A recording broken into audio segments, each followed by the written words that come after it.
W126 odometer gear replacement.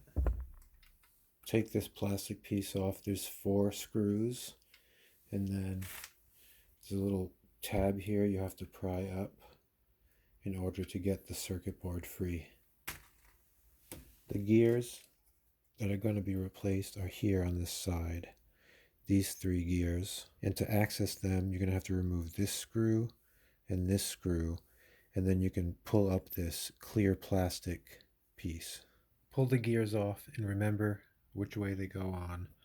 Now we're going to focus on this little brass piece right there. We need to get that off.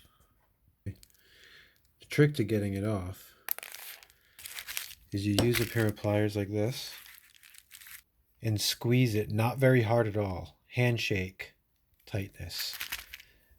Then turn this 2 steps and do it again. There'll be no tension left on. And if it doesn't work right away, just spin it again 2 more times and squeeze it until you see that it just loosely falls off. Those are the new gears. Gears installed.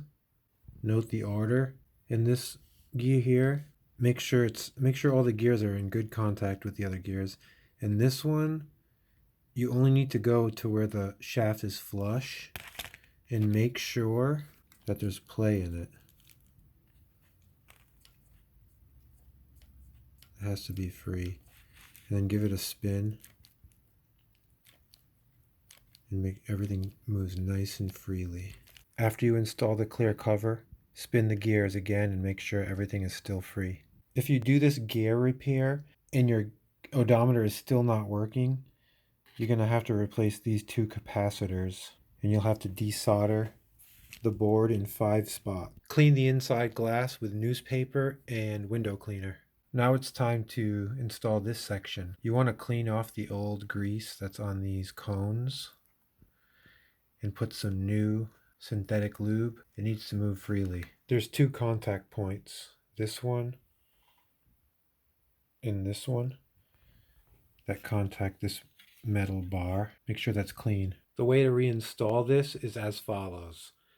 First you place this piece on and just hand tighten these 2 screws. Then place the left side on, no screws yet. Make sure everything's perfectly flush before you add any screws. Then add this plastic piece in the middle, and again make sure the contacts are flush. There's that contact.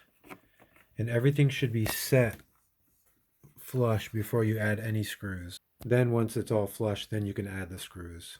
Finally, add this with 2 screws.